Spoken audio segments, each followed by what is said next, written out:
Welcome to this episode of Get the Fork Out. I have just done a red eye from Fort Lauderdale to Amsterdam.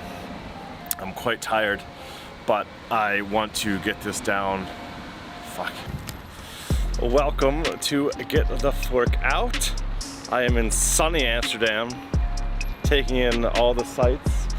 Today on this episode, we have the famous yacht provisioner, ex-yacht chef, which makes him that much better provisioner, Dennis Ekisola. It's been really fun to watch him kind of grow in this industry and watch him put his chef brain onto things and reinvent the wheel, make things more efficient, make things a little bit better.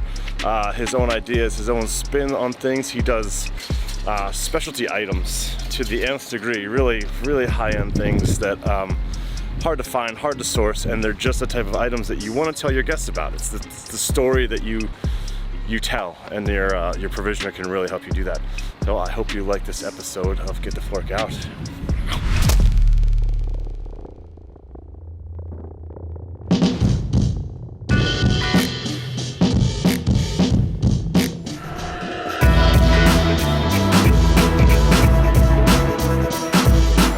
Good evening, everyone. Happy quarantine.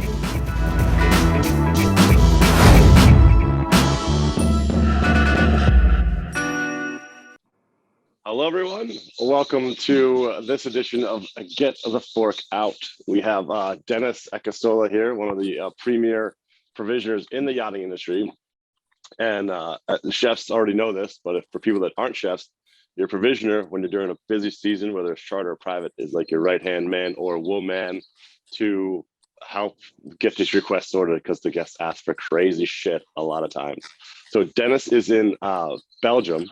I'm in California. Dennis and I met years ago. I've been friends for a long time. I think I met you, Dennis, when you were just becoming a provisioner for the first time, but you'd already had a career as a yacht chef before that on some of the best boats in the industry. So hello, Dennis. Welcome to Get the Fork Out. Thank you very much for having me on the show. It's my first podcast. So I'm Excellent. a bit nervous about it. So yeah, thank you very much for having me on the show. It's been quite an honor, and I'm a big fan of your podcast myself. Thanks, so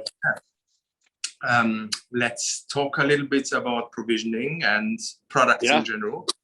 And maybe we can start with a quick look around the whole facility here, where we I'd love that. And right, let's do that. Let's do that.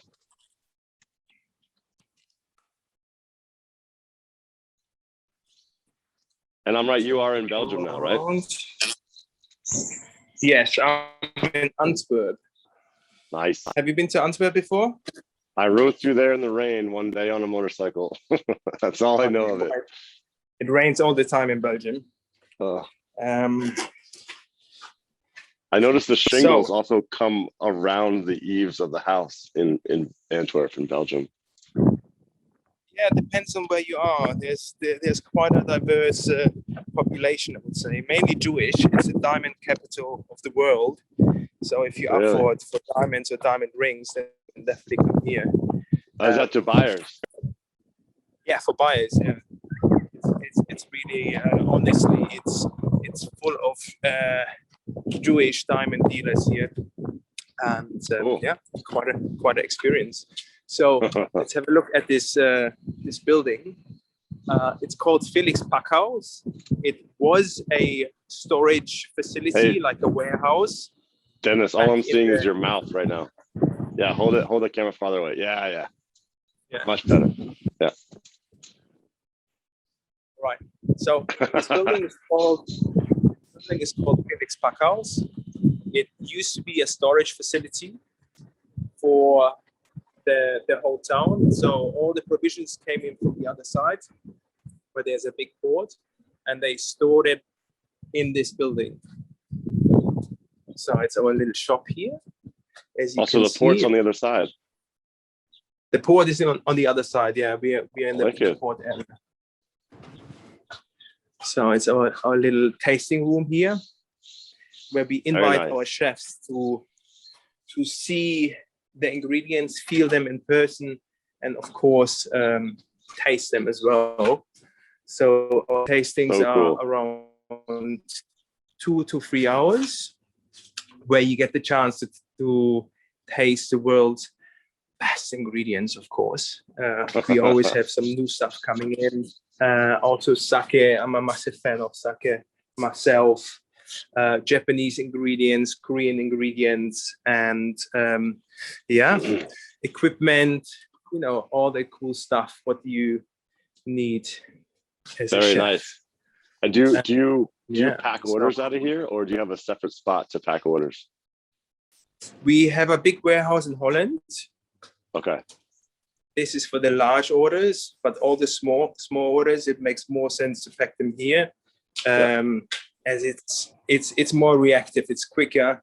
We can ship most of the times till 5 p.m. and DHL is just around the corner, so it makes it kind of a good logistic hub too. Yeah, that totally makes sense. And you're not far from Holland either. I mean, you're what, a couple hours away from the warehouse? 40 minutes. 40 minutes from the border. Yeah. Not too far away from Necco, and we supply yachts. So, but they're good friends. People too. Yeah. Yeah, we all friends. Yeah, we are. So, yeah. Thanks for the tour. That's cool, man. It's I've missed all of your tastings just by circumstance. Like, I'm never in the right spot at the right time, but it's one of those things I've always wanted to do, and I've heard nothing but good things, like really rave reviews. So any of you chefs out there, if you get the email, definitely go see Dennis and do one of his tastings. It's amazing. I guess that leads it. If you see me checking my phone, it's just, that's where the questions are. But this is a perfect segue into, I would love to talk about your history as a chef and your history as a yacht chef, but let's talk about your connection to, we'll get to that, but what's your connection to Japan? Like, why, how did you know so much? I mean, you're such a kind of pioneer in the industry of Japanese ingredients and techniques. And why don't you just tell us first time you went to Japan and how it's affected your life as a chef and your business? Well, the first time I went to Japan was probably 15 years ago. And my girlfriend back then, she spoke fluent Japanese. So it's been nice. An easy into the whole foodie scene. And we've been just walking into Michelin star places with the right lingo. So it was easy compared to now. Nowadays, everybody speaks English, but you're not allowed to, sit down anywhere without a reservation or without knowing anyone. Super crowded nowadays, and it's difficult to find the right ingredients. So you have to travel a lot further than, just hanging out in Tokyo. Mm. So that's how things started. And so we just started picking some ingredients off the shelf of these, high-end ingredient places in Tokyo, and we imported them. And I can still remember our first big meeting we had with the chef was in San Martin. We illegally imported like 6 bottles of each, very small product portfolio, and they all tried it, and they've been bidding each other out just to get a bottle of this, Sambaisu or Irizake. It was too much of a goal back then. Well, that's what I was going to ask you. What was it hard to initially import for the first time? Because whoever's not in yachting realized that these things need to be imported into different countries from Japan, whether it's St. Martin or Belgium, France, Italy. Well, as I was saying before, it was all illegal, just, into the suitcase or via DHL. And nowadays, you cannot do this anymore. Everything is checked. You need to have the right documentation to make sure the product is not contaminated, or some of the ingredients are not allowed in that country of destination. So it's quite serious compared to back then. And I would say we're quite specialized in importing in general, starting from dry stores and finishing with Densuke watermelon, where you pay around €4,500 per watermelon. Oh, that's not the square one, is it? Or it's just a good watermelon? actually a black watermelon, and Okay. it grows only in Hokkaido. It takes around 6 months for the watermelon to grow, and not every watermelon has the right amount of bricks. So it Yep. needs to be sweet enough Sugar. in order to be classified as Densuke watermelon. And what's so Amazing. special about it is it's not only sweet, it's also very juicy Uh-huh. and crisp. So for me, it's the best fruit in the world. Really? That's amazing, Yeah. man. I remember, I think it was a few years ago, we were chatting, and I asked you what it was like to transition from being a full-time yacht chef and cooking all the time to being a provisioner. And I remember, and correct me if I'm wrong, but basically you're like, my product knowledge has gone up 10,000% about what I know about food and where it comes from. So it's still kind of hitting that same love of food that you had as a chef, but as a provisioner, you're just blown away. You didn't see that coming, if I remember correctly. Yeah, it was a massive learning curve in terms of product knowledge and logistics, coming from the chef's perspective. And in our tasting room, I see every single tasting. It doesn't matter if they have 1, 2, or 3 Michelin stars. There's so much what you have to learn as a chef because you cannot know everything. And there's so much new stuff coming out that you need to keep up with it all the time. Yeah. So it's quite advantageous to have someone who can help you to find these products and keep you up to date. Yeah, I agree. The stuff I've used you a few times over the years, and the stuff from Japan, this Korean stuff, even the Mexican stuff, you're getting legitimate stuff from these countries, not the cheaper, dumber version from America or from France. You're not getting old El Paso from Mexican. You're not getting Kikkoman soy. And so I've learned a lot through you about these boxes that you send with these ingredients. I'm just blown away. And half the shit I can't even read the label because it's not even in my alphabet. I appreciate that though. It's adventurous when you're kind of cranking in charter after charter and you get this box of goodies and this provision. You're like, oh shit, all right. And we all hang out with some spoons and we taste everything. It's so fun, man. Yeah, and I appreciate what you bring to the provisioning game for sure. Thank you. I have to say it's quite fulfillment because cooking on a yacht, it's really such a difficult job because you have to wow your customers every single day. Yeah. And compared to restaurants, you can't be cooking the same dish twice. So you always need to have some extra jokers up your sleeve and be able to also tell the story as this reflects on the tip. So again, this is one of the reasons we started to find more and more specialty ingredients in order to give the chefs more firepower really when it comes to charter. It makes a lot of difference. I just recently did a big Asian shop in West Palm, and it was like, I think because of you, but like my standards have changed, like what I want to buy for my Japanese and Korean ingredients and Chinese even. So I'm in the shop. I'm just like, oh, this is just cheap and dirty. It'll work. Like it'll work. It's just not as good as the stuff that Dennis would have got me. I was like, oh, Dennis would, if you looked at his nose at this and this, he'd be pissed off at this. Yeah, whatever. It's got to happen. I need it. Like the bottom of the barrel soy sauce. Like just that's all they had. Really kind of the sweet chili was okay. It was from Thailand at least. Whatever. Right. What about what? When did you start cooking? Like how old did that happen to you? That event. Well, I started cooking when I was 15. I'm 40 years young now. So back then, cooking was very old school, very, very boring, I would say, compared to now. And I studied in Germany. And from Germany, I had the chance to, work abroad on the yacht for a German family again.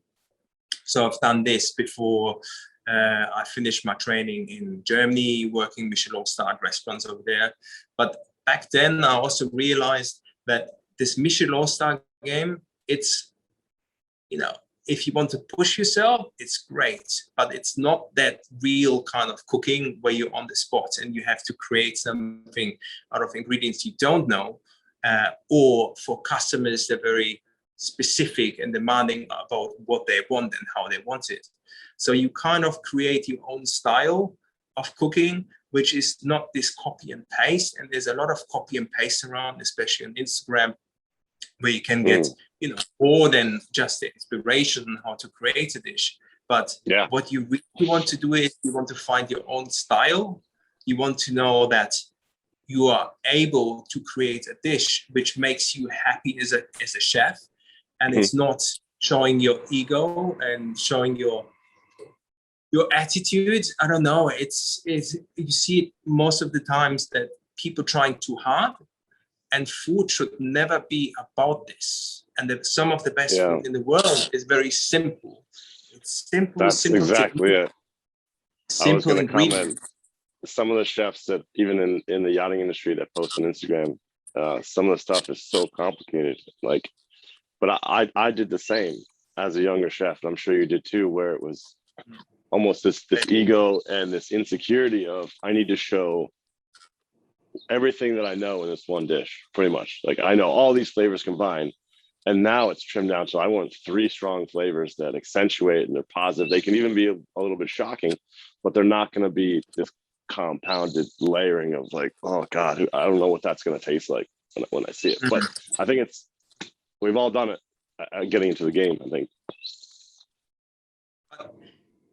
I'm telling you what it is that people or chefs, young chefs, they don't start a career because of, the love for food. It's so much about, I wouldn't say compensating for something, but we're all trying to do as good as we can. We want to be well respected. We want to, really show that we can do something.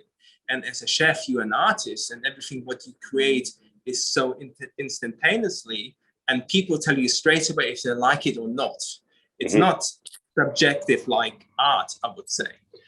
But on the other hand, you gotta, find your own love with the food. If you eat Italian food and the granny is cooking for you, she cooks with her heart. There's so much energy in the food, and that makes all the difference.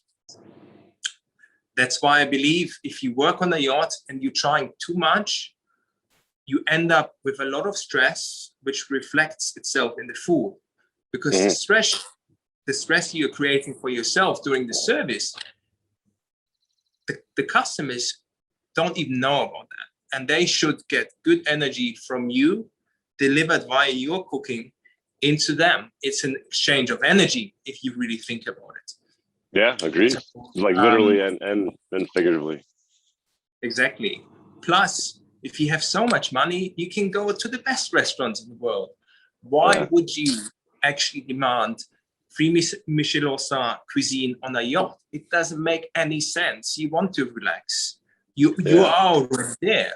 So you want to be somewhere where people leave you exactly the way how you are as a person, plus give you the food you want. So it's a lot about that. And understanding this as a chef, there's a couple of old school chefs like yourself out there. They know that this is the key to a successful charter or to happy clients, to give them what they want, adjust how they are, and then you are going to be the best chef ever in their eyes because you actually get them. So that's the whole point of cooking.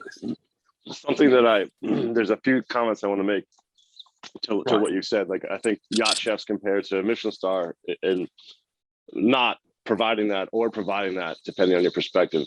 Like, what we have to do is we have to be like, imagine going to a resort for 14 days and eating at the same exact restaurant, breakfast, lunch, and dinner. That is what we're up against. But what Peter Vogel brought up this really good point a few weeks ago is that, but we have way more information about our guests. We're writing stuff down. We're remembering stuff like than a Michelin star restaurant. So that is an advantage. And we have them for so long, we get to know them. But when people ask me, what's your specialty? I'm like, well, what do you feel like eating right now? And they say lobsters or they say hot dog. I'm like, all right, and that's my specialty. I will take that idea and I'll go freak it out and make it the best. And I'm reading the room too. How old is the person ordering it? What do they want? And I'm trying to figure out and read the crowd. And I think that's the most important thing, one of the most important things for me as a chef is to read the room and just try to figure out what they want, how they want it, and just give them the best possible experience. But it isn't usually 14 courses. That's just usually not the thing. No, certainly not. I completely agree, and it's been like this for such a long time. I used to work for a very old person in the yachting industry, and the food he wanted, like, he's well known. I don't want to mention his name. Oh, you don't have to. What he wanted was this really old school French food, like foie gras, seared, pan-seared with lentils. And he got this French chef, and I thought he was very arrogant. He was very, up himself. But the way how he cooked it,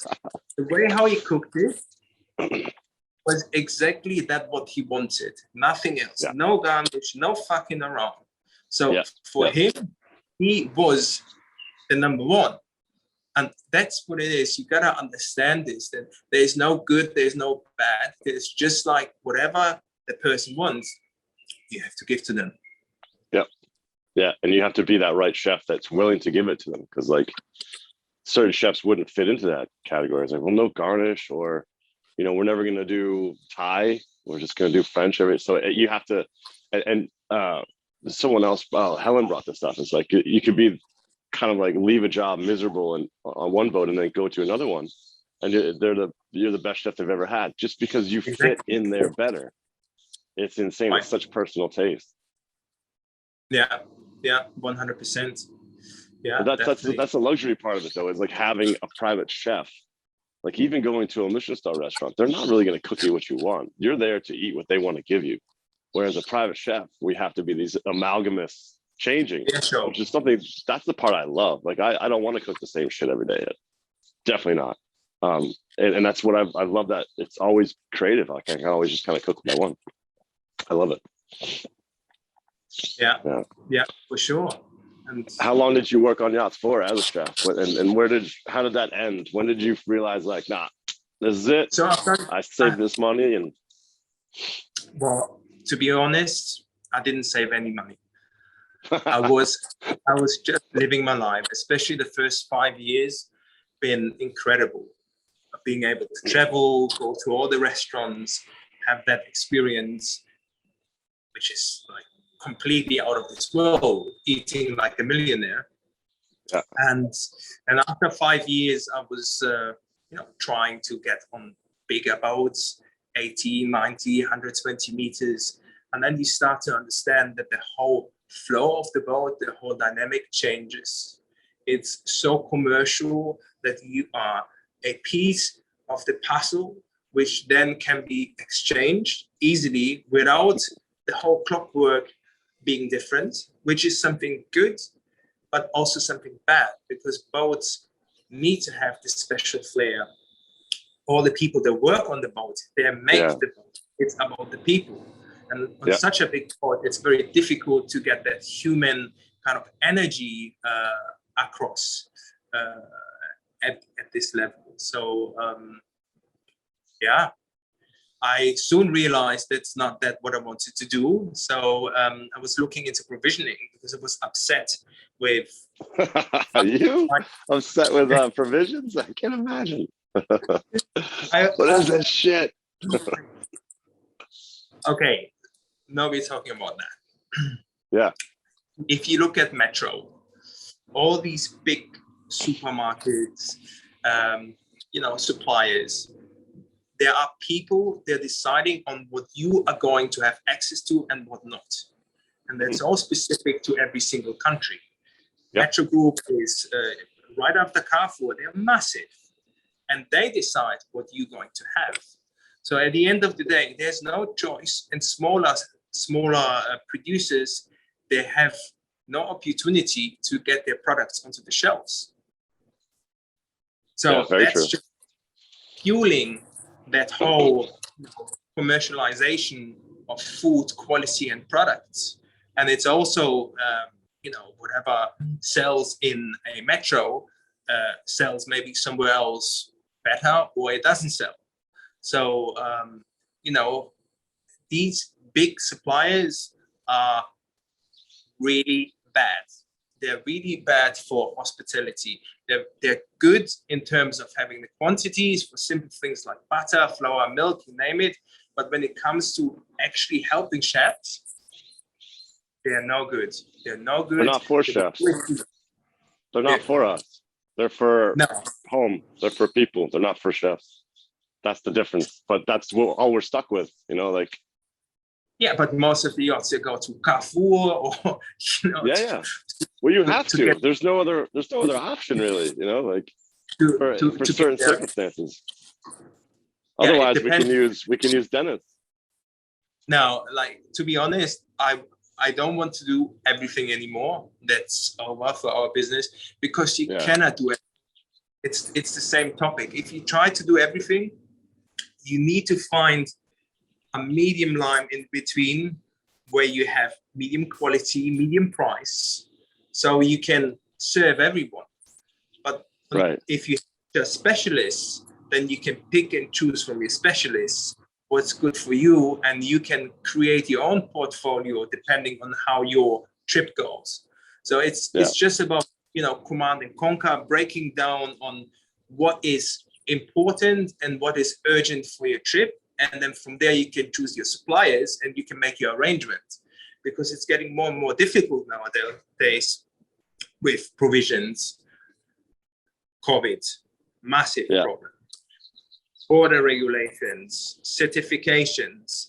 So how can you make sure that you always get the product you need wherever you are? You need to have a very good plan as a chef to organize yourself on what do I need, what can I get somewhere else without having to, you know, get it shipped from Belgium or Holland or France. Like, it's a lot of responsibility in terms of planning for a chef, not only from making sure there's food on board, making sure that the food which is on board has been procured in a, you know, in an economic way without spending too much money and without making it difficult for the itinerary of the boat. And that's really something which has changed over the last 15 years. I remember when I first started, there was National Marine, and there were the guys, they would get you anything. You know, it doesn't matter what it is, you just tell them and they get it. And these times are over. There's so many management companies, they're checking prices, checking products. You can find everything online. Quotes. Exactly. And I had a provisioner tell me a good one, who I'm sure you know. And the captain asked me for a quote, and I already pushed back on that. Like, it's not engineering parts, it's not tech parts. This stuff fluctuates. It is. So I got to get 3 quotes and then choose one provisioner and piss off the other 2, waste their time. It's really inefficient, especially when you're cranking, especially when I know you're busy, I'm busy. Like, no quote. I'm just going to use Dennis. Like, I'll check the prices at the end. If it's bad, I tell them to fuck one of those things off. Like, that's too high. Like, that doesn't work. Rather than, and I'm sure you would rather do that too, than quotes for boat after boat after boat after boat. Yeah. Quotes don't really work. You can't compare a tomato with a tomato. And everybody knows it. Unfortunately, the management company don't know that. Plus, the captain is maybe not such a specialist when it comes to fruit and vegetables. So it's all understandable. I'm not saying it's, you know, outrageous that they're questioning quotes, but it's not applicable for what we do when we are searching for quality and we are having to deal with non-experts who are approving these things. Yeah, they're out of their depth. They really are out of their depth when it comes to it. You're like, but the good ones, I've had some really great captains too, where they'll never ask for quotes. And back to what you're talking about in terms of coordination, it is intense. If you're doing back-to-back charters, where are we getting our next drop? We're moving. Guests are changing their minds all the time. And then which provisioner are we going to choose as we cruise across the Med and get from country to country? How can you get trucks? Bye, Mary. You can get trucks that come over Italy, you can go into Croatia, and then what do you do if you're in Montenegro and like all this shit? It's such a logistical nightmare, but it gets easier the more experience you have. It gets a lot easier. And the captain and first officer, like that's, and purser, what's going on? Where are we going? Because we need to organize this. All right, yeah, cool, sweet, done. But it's intense, but that's part of what I like too, though. I like that kind of what's going on, where are we going, like how can I get cool stuff here? So I think you're right. That's changed. Yeah, that changed massively. I think the future of yacht provisioning. Oh, here we go. That's my personal opinion. I think chefs should really work with several provisioners. You know, you need to have one main provisioner who is the guy who is taking care of the logistics and who always knows what's happening with the boat. This guy you have, that's your number one. Then you should have your number two, which is taking care of the specialty items.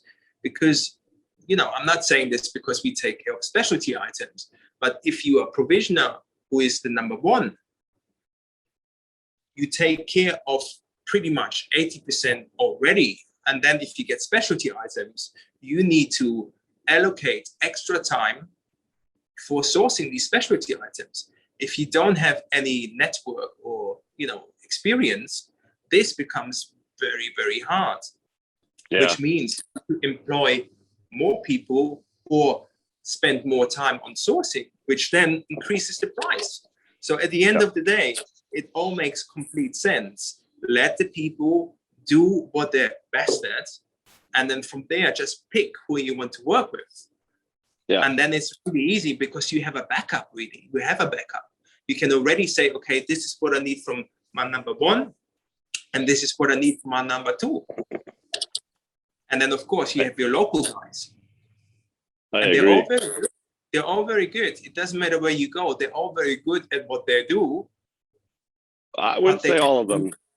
I wouldn't say all of them, man. Okay, can I bring up a pet peeve that I think you're going to agree with me on this one? Is like you go into, say, Sicily or Sardinia or somewhere, and I'm not bagging on captains here, but it doesn't. They never really care that much. But they're like, oh, but our agent has a provisioner. I'm like, nope, fuck no. That is not. We're not using an agent provisioner. That's not a provisioner. That is, let's take some more money from the yacht and piss off the chef. That's what that is. I mean, so they aren't all good out there. I can't think of one agent provisioner that I've actually enjoyed working with. Not one. In Italy, it doesn't exist. It doesn't exist, no. It doesn't exist. But Italy's I mean, a tough one. Agent topic, I don't really want to get into it because you know exactly some of the Italian agents complete. Well, they're funny because they really specialize in Italian food, and then anything outside of that is like mystery land. And exactly. If you ask for something else, like, well, I got it. I'm like, yeah, but you got me the lowest quality shit you could possibly find. Provisioning's a funny game. I love it though. Like it's like I said, you guys are so important to the chefs. They're so integral, and I think that gets lost on management, and that gets lost on captains. How important a good provisioner is, because they're like, I feel like provisioners to captains and managers are like throwaway. Like, I just get another one. I'm like, no, there's a relationship there. There's a camaraderie, and there's just knowledge of each other about what I've ordered in the past, cool shit I might like in the future. It's awesome. It's hyper important, especially if you're just gonna crank out trip after trip. Yeah, I think so too. But unfortunately, the way how it looks at the moment, it's never gonna work that old way. And if things don't work the old way, you just have to change and create something new, so that the old thing becomes obsolete. That really is the point of the whole provisions game. Because what old way are you talking about? The old way of just one provisioner and that's it?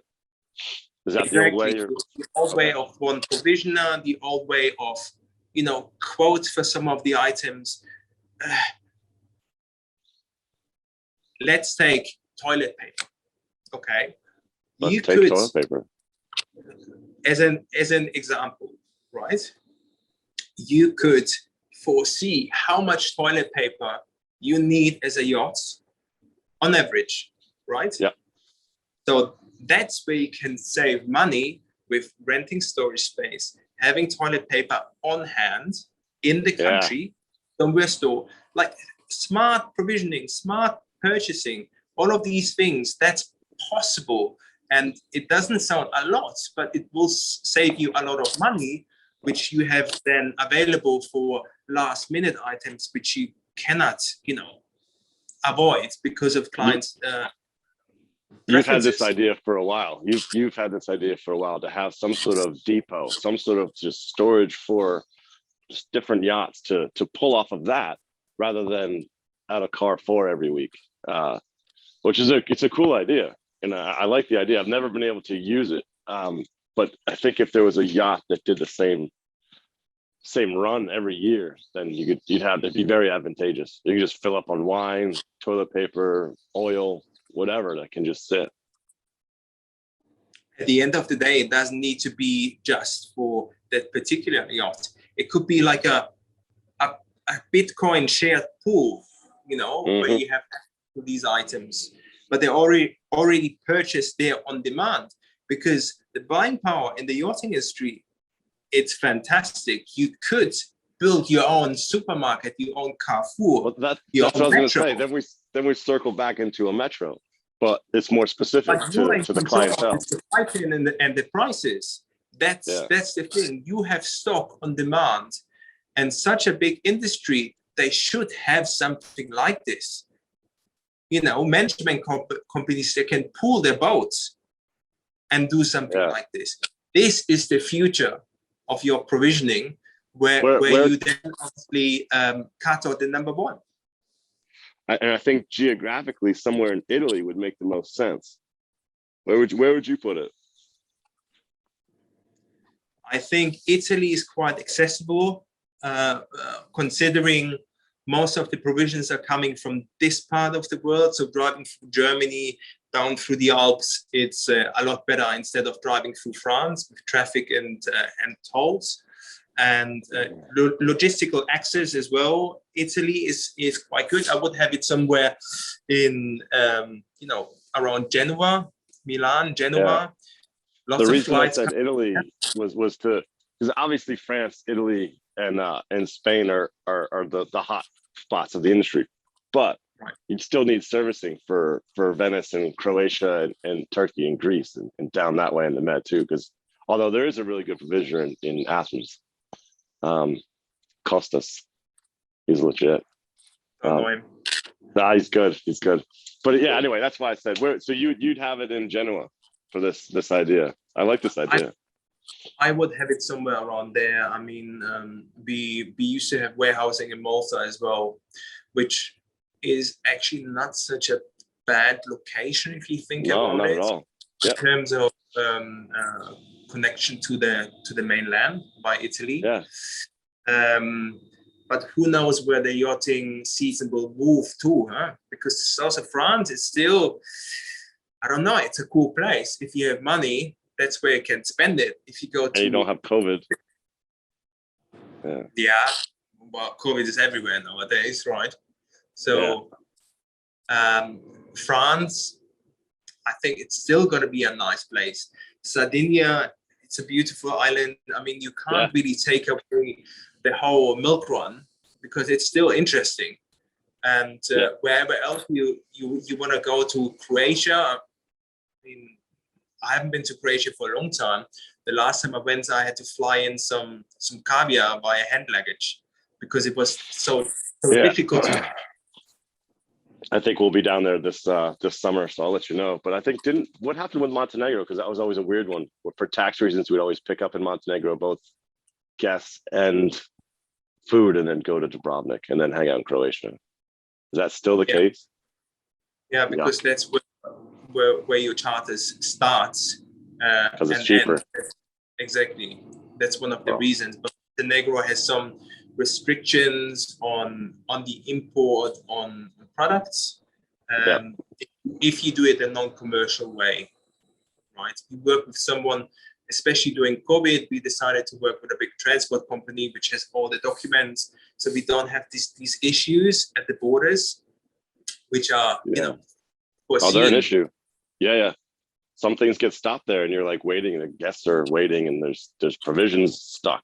You're like, oh no. What are you gonna say? Like, I'm a yacht provisioner. Here's my license, or are you gonna say, I'm a big transport company. Here's my ISO. Here's all my documents, and it makes a massive difference. No, it's a good move. Just get through. Yeah, those borders are weird. Because it would be much easier to pick up food in Dubrovnik. Like, it's part of the EU, it's simpler, but all the contracts are signed for Montenegro, and it's just because it's cheaper. But it's always been a hassle. And then the guy that I was using there, I think it was Yacht Pantry, Shimmy. He's packed up and gone back to New Zealand, so I don't know what's going to happen there. But nice dude. So here, well, it's still a funny part of the world when it comes to provisioning, because just the distance. Let's look at Nice. Nice is actually quite far away from any big city in France. Like, you got Marseille, but from Paris to Marseille, and then from Marseille to Nice, it's long distances for products that grow in the center of France or coming from Holland or Belgium. And then if you have to go all the way to Croatia, it's a 2.5 day trip. Yeah. Just with one truck. Yeah, it's not very good for your produce either.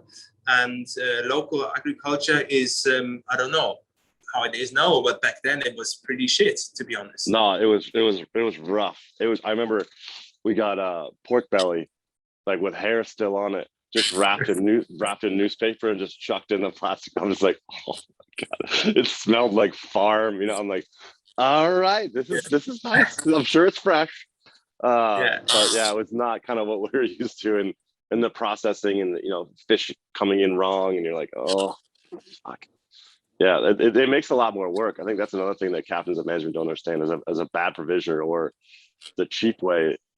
It takes away from the guest experience, because then the chef needs to just do so much more work than they would have had to if the things just showed up properly in a way to be stored easily. And it's such a crapshoot. It's like, of all the money that yachts spend, it's like, oh, but make sure you crack down on the food. Like, come on.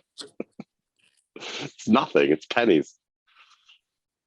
Just the workload for chefs. At the moment, I'm cooking at home for the family. I have a brand new son, 6 months old. His name is Congratulations. Thank you. So, I'm making an effort to cook for the family, but there isn't enough time in the world, right? And then if you're a yacht chef, you're cooking for the crew, you're cooking for the guests. There's always last minute orders.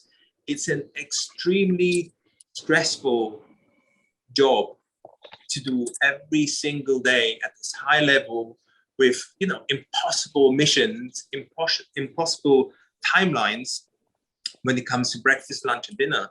So you need to have products that perform. You need to have suppliers that perform, and you don't want to have more problems. That's the least thing you want. More fucking problems. Right. No, I agree. And when provisions come in, and you see all the happy things that you ordered, you're like, yes, that's time.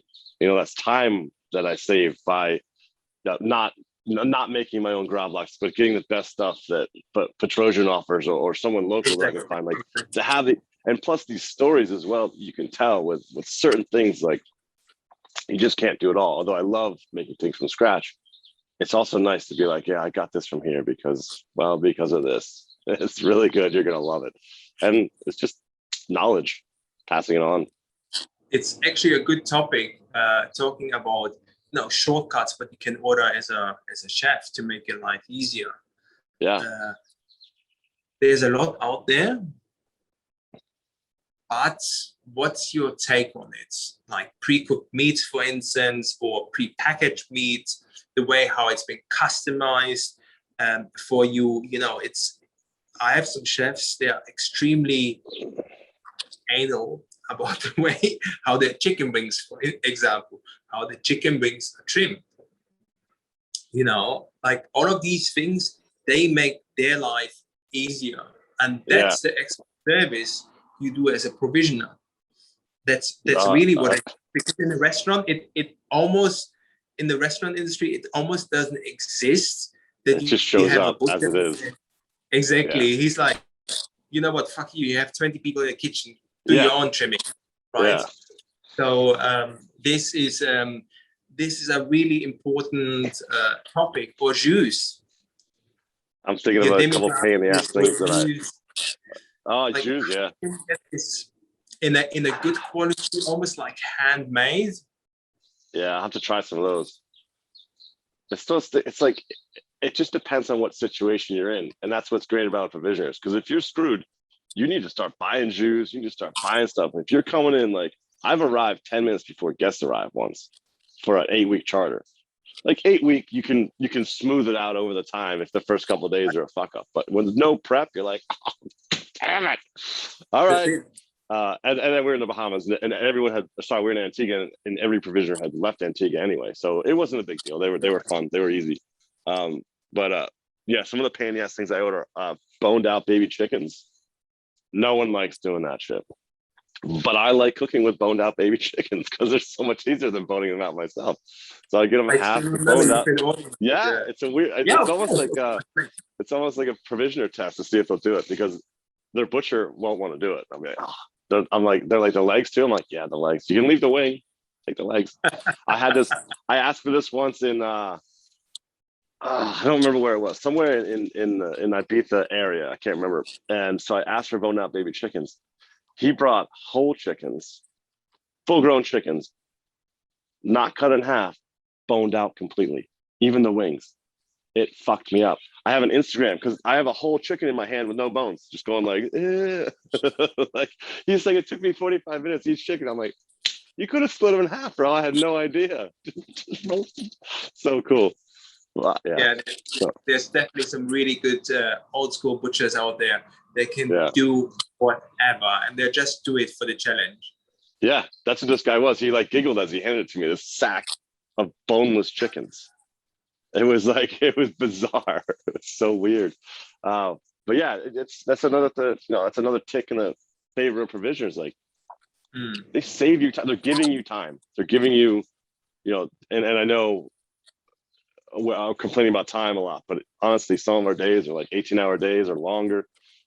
Sometimes you get a break in the middle somewhere, sometimes you don't, depending on the guest, and it's just hectic. So if you can get these little tricks, these little get out of jail free cards, just like boom. And if you have the time to do it yourself ahead of time, of course, have them done and ready in the freezer and dry stores. But sometimes you need to get some stuff in that's just going to help you. Like, all right, that appetizer is pretty much done. That's 3 things put together, finish, next, and continue on.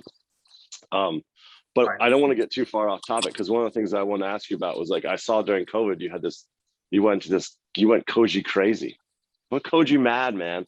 It was all your posts. It was awesome. And it was, I think you were the first, I think you were the introduction to koji to me. And I just thought it was really cool. And just the like mold covered carrots and koji aging beef. So how did that start, man? Well, that started most probably 4 years ago in Nice, when I first experimented with koji, or shio koji, and I made it on my balcony. So it's very simple. You just need to have your koji rice, water, and salt. And the salt helps to keep the bad bacteria out, whilst the water and the koji start to ferment, which then protects the whole ferment for, bad pathogens and bacteria. So this is what I was doing on my balcony, and I tried it. I was like, this is funky. It's like natural wine. There's a really nice acidity. I loved it, right? So that was the first encounter of koji. And then I started to grow my own koji directly on the rice. And now we have a dedicated company for this called Kojinomics. So we make koji products, plus we refine products with koji. So we have restaurant customers that want to have a whole, beef ribeye koji-fied. And what it does is the koji starts growing on the surface of the meat, and the enzymes will turn the proteins into amino acids. So it will create more flavor, natural MSG. It will tenderize the meat at the same time, and it will accelerate the aging process. But not only, like half, like 10 times faster than the usual process. Than dry aging. It's really incredible what you can do, what kind of flavor profiles you can develop with it. And, the applications are virtually unlimited. We've done some coffee where the coffee beans are getting codified. Wow. So then after the roasting, the coffee has this really toffee, subtle aromas, but it's almost like amplified. So you can really taste that the koji has changed the structure of the flavor molecules in such a short time. So is it better than sending a coffee bean through a civet and out its ass in Indonesia? Does it give you more flavor than that? Well, I reckon if you do both, that's got to be. No, leave those poor civets alone. I've been to Indonesia. It's like scary, man. People just force feeding these poor weird cats. Just no. Because I mean, like, the koji, I believe, but like if you had a coffee bean and you rocket it through an animal, it's like those beans are so hard. Like, how are the enzymes even going to work on it? Like, I just refuse to believe that it changes the flavor. And yes, I think it's cruel. It's something to do with the enzymes too. So it's the same process what the koji does to every single product. For example, if you have dairy and you combine it with koji, it will accelerate the aging process. So your milk turns into cheese, but not in terms of texture, in terms of flavor. So depending on which milk you use, you have different notes from blue cheese to Parmesan. It's really freaky what enzymes can do if they're applied correctly in terms of amount, temperature, humidity during the fermentation process. So you can create all of these familiar flavors. You can make a clear blue cheese dressing, completely clear white. And it tastes most probably better than any blue cheese you tried before because it's so detailed and complex. Are those enzymes related in any way? Like koji and what kicking off blue cheese? Like, are they related at all?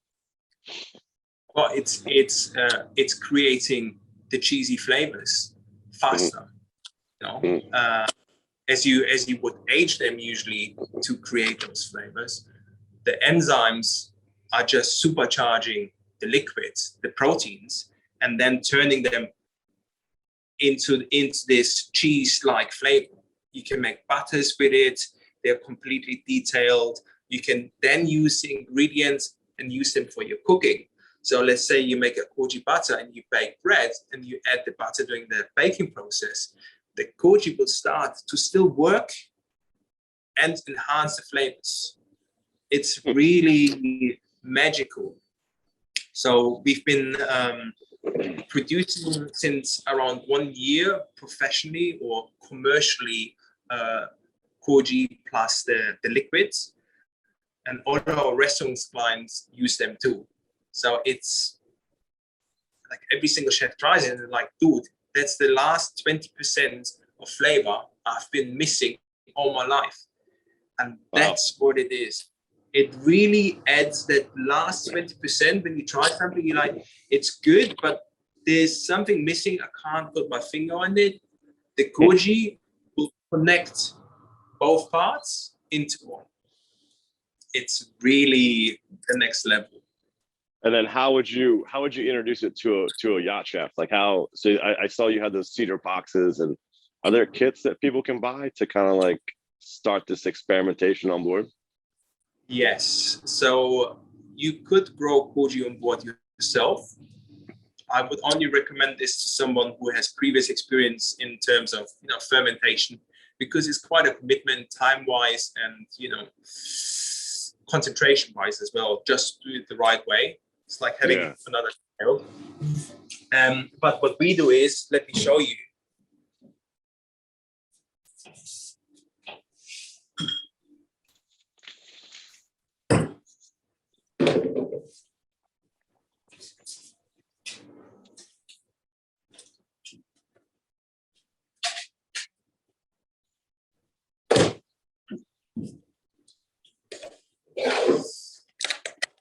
So this here is the koji rice. And what does that mean? Is that a certain kind of rice, or is that kojified rice? It is. The base is a smoked arborio risotto rice. And yeah, it's super. It's very special. Wow. Really special. So you have to inoculate the rice with the spores. Once it's been inoculated, they start to grow on top of the rice. But like every fungus, what it does is they start to dig into the center of the rice, then feed off the starch and grow from the inside to the outside. That's why you can see you have this. Is it the mycelium that's doing it? Exactly. You have this mycelium, which is just coating it almost like a spider web, right? Yeah. And then the rice itself, like this one, it's crazy. Like I can't even explain how this tastes because it's been now in the fridge for 4 or 5 days. It's one of those experimental batches we showed to the chefs. So that's the base. So with this base, you can make this. It's shio koji. So shio koji is usually with the rice inside. So it's this slurry paste, almost like a miso. But I figured that nobody wants to be cooking with like rice bits and bobs in their seasoning. So this is all gravity filtered in a special process to make it clear, but it still keeps the enzymes. So this shio koji has 5% salt, so it acts like a brine as well. Let's say you take a fish fillet, you brine it for 3 hours in it, just a little bit of a marinade. The amino acids will be created by the shio koji, so the flavor becomes a lot deeper. It starts to caramelize a lot faster. It's really brilliant for scallops or squids. When you sear it, you have a super thin, micro thin layer of caramelization going on without it being burnt, and it has this really toffee-like flavor. So anyway, this is our signature, well, both our signature flavors. One of them is the sakura flower one, based on rice koji, and that's the sakura leaf one, based on barley koji. So barley koji, you most probably know from Noma. That's the most favorite koji because it's quite woody, almost like tobacco. It's very deep, so it's great for meats. And the rice one is fairly neutral, I would say, but it goes into the direction of a fruity vinegar. And this is really like woodruff, marzipan. It just keeps on rolling, tobacco, leaves. So you can use them for seasoning. You can use them to put into your cream. And then the cream will turn into cheesy flavors. You can have a beurre blanc or a champagne sauce and add this to add acidity. You can brine meats to make them, tenderize them. You can,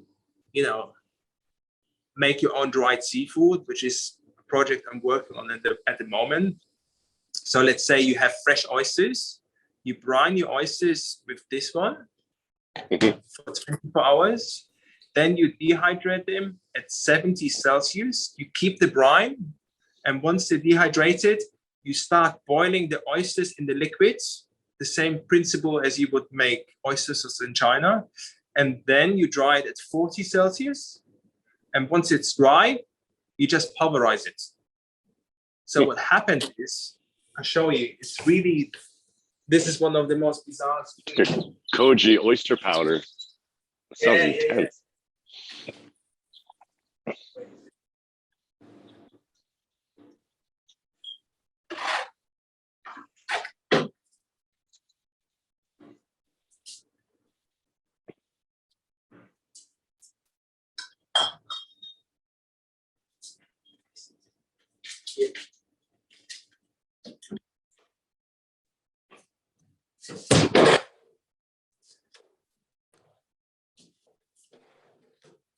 Okay.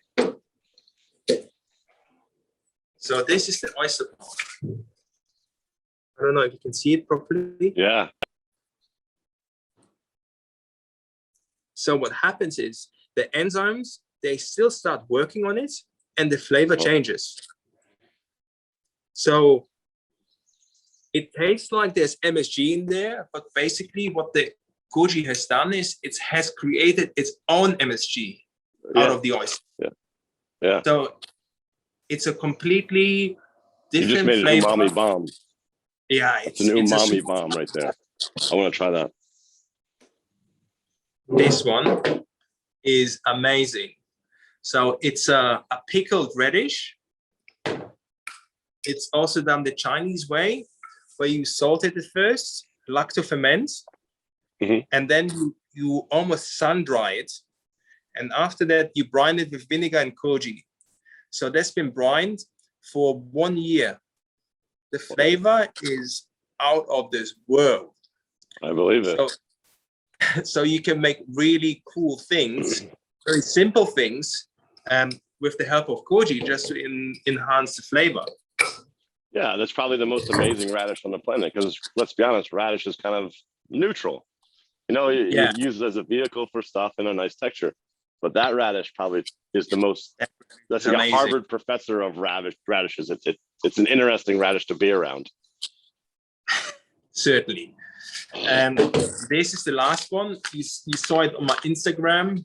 It was this celeriac, which was like fully had this casing of koji. So what you do is you steam the celeriac with skin on, then you peel it, then you brine it in sheep koji, then you grow the koji on it. After that, you ferment it in the fridge, and then you dry it. So the outcome is this really almost like a katsuboshi, celeriac katsuboshi, and you can just grate that on a dish. And it tastes like celeriac, toffee, a little bit like cacao, like awesome. Things are fermented. Can you imagine if you have vegans on board, vegetarians, just using something like this will change the world. And I love this because it stores not indefinitely, but a long ass time. You can do it at the beginning of the season and have enough to get you through. And these are the things, if you have time to prep, awesome. Like, that's really, and it just sets your food apart. It's really cool, man. Yeah. I'm down to try it. Definitely. I will send you some special badges as well. But one last thing I want to show you, because I'm very happy about this. All right, let's see it.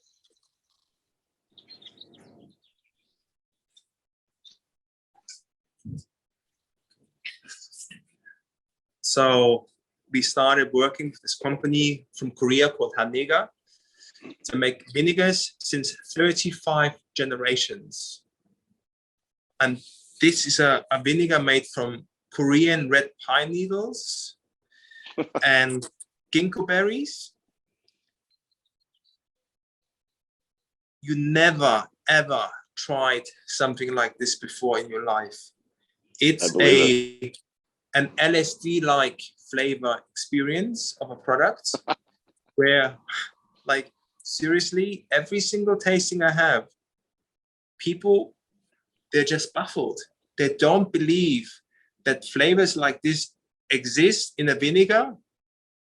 So detailed, so well balanced. It's really the next big thing. And they're quite known in the US. All the big restaurants work with it, but in Europe, no one works with them. So now we started to import, and we are, marketing it to our chefs. And it's been really, really interesting to see what they think about it, because it changes completely the way how you cook with vegetables. You don't need, that's the shit. It's such a good vinegar. And we have lots right now, and that sounds amazing. I would just drink it with water. You should, if you have time, we can have a virtual tasting, as we like to call them. So we go through all of the ingredients we have, and I try to explain as good as I can about them. Yeah. But there is so much to see just on the items what we have in the shop, which is like fun. It's so much fun because you're getting that fire back. You kind of miss sometimes, especially before the season. You need to have something to look forward to, new items to try, and of course, working on your own. We can talk about this off camera, but I think I'll see you soon. I'm going to head up to Holland and hopefully Germany as well before I join back with Arians. It just comes down to COVID. But side note, I was COVID positive 3 weeks ago. Now I'm COVID negative. And so I think that gets me a little bit of a carte blanche. It's not the vaccine, but it's kind of the same. Like, yeah, that's why my voice sounds like this. How was it? Easy. Without getting too much into it. Yeah, it was like 2 days of not feeling okay, but it wasn't that bad. So I got it very easy. I have a tendency to be like, oh yeah. I don't want to downplay it because I know a lot of people had struggled with it. Two friends of mine on the boat, they got it. They were down for like 3 weeks. They were sick. I didn't get that, but it was there. Slept a lot, but yeah. So anyway, I will be up there for sure. I'm gonna do a little road trip with my dad, and then do this, man. I'll see you. Because I'm gonna go to I think I'll be based out of Rotterdam while I'm there, and then I'll move around, man. It's not far. 45 minutes from us. Yeah, sweet. Well, one last question. Can you give us a funny story of ridiculous provisioning requests, either from a guest that via the chef or just the chef fucking it up? Like tins of caviar. That watermelon was definitely out there, but we had this request for the Densuke watermelon, which is a black watermelon for a colored individual. So all he likes is black fruit. So we had to get this, and it was so insane because you cannot import this fruit the normal route. So we had to engage a team in Japan to get the fruit within 2 days, to get the fruit from Hokkaido to Tokyo, special transport. It came in a wooden crate where you transport artwork in to Tokyo, from Tokyo to Amsterdam. And from Amsterdam, we picked up the watermelon and we had to repack it because it went onto a smaller plane. And then from there, it went to the Czech Republic and then to Sardinia. So I was meeting the watermelon with the truck in Sardinia, and Italy. You were meeting the watermelon. I was flying in just for that. There was another person on standby for this. So what happened was, I went to the customs and they said, "There's no watermelon." And I looked at the guy saying, "What do you mean? I have to fight you." He's like, "No, there's no watermelon. We are in Italy. We have the best watermelons. There's no watermelon shipment for you." And I was like, typical Italian thing to say. It's like, this cannot be true. So I went to grab my wallet and I was like, "So where's the watermelon?" And it turned out there was a watermelon, which he then handed over. And I delivered it to the boat, and the boat was very happy. Good. But this is insane shit. This is really the most I've ever done in terms of adrenaline, uncertainty, and what could go wrong if you charge 4,500 euros per watermelon. So all said and done of this anxiety-riddled story, with all your time included, how much do you think that watermelon cost? Well, we sold it for 4,500 per watermelon.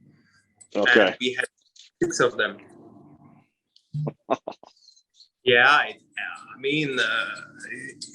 It was really mission impossible. But every single person in the chain was doing the job at the right time. And we've been super lucky, because if there would have been just one delay of the plane, then you miss the next connecting plane, then there's not another flight. Something wrong with the cargo. And it was temperature sensitive as well, because it couldn't be too cold. So once these watermelons are harvested, they need to stay the same temperature. What a nightmare. Because every person in that chain has to not mess up. Like crazy. Like Japan was like popping the champagne bottles when their watermelons left Japan. And they knew they arrived safely in Europe. So that was really the worst. And we have another mission like this coming up. So I don't know if we can do it, but that's crazy to go fly yourself to go meet a watermelon. It's like it's almost like delivering a special agent or something. Yeah, well, I was classified as a tourist several times, just flying around the world with suitcases full of food and having rental cars waiting. I mean, it's dodgy if you really think about it. So these are all the little things you gotta make sure you're not getting, pulled out of line one day. Good stories though. Yeah, good stories. Dude, thanks for spending the time with me and talking about what you do and what we do. And much respect to you. I think you're one of the best provisioners in the game because of who you are and how meticulous you are. And it's been really cool to watch your business grow. I respect you a lot, and I'm glad we're friends. Thank you very much, Bren. Same to you, definitely. I hope we're going to be working together this season. Yeah. And please, if you have time, come down. I would really like to show you everything. Also, the fermentation lab. It's super interesting. I'd love to do that. I have the time to do it. Right. It's just been kind of weird with being sick for a little bit. Kind of puts a damper on your spirits and like what you're planning to do. But now I'm good. I'm ready. But thanks, dude. I appreciate it. I'll see you in Antwerp. Thanks for being on Get the Fork Out. Thanks for your time. Take care, Brendan. Bye. See you, homie. Bye. I hope you liked that episode. Dennis is a great dude. Like I said, he's just one of those guys that he's really putting things together in a different, unique way. And I appreciate him a lot. I appreciate what he brings to the industry. I appreciate how much he makes my life easier by giving me the best shit on the planet. And love it. Next guest is going to be Josh King, a very funny Instagram personality, super talented chef in the industry. Some of his food photos and menus that he posts are amazing. So we are going to have a nice chat with him. We're going to talk about how he got into the industry, how he became a chef, the do's and don'ts maybe of mistakes in the beginning of your career. We've all done them, so it's better to have a listen to these podcasts and try not to make them yourself. And after that, I don't know, sign off. I hope you liked this episode. Thank you for watching. Get the fork out. Don't forget to like and subscribe. It helps the channel grow, and I will see you next episode.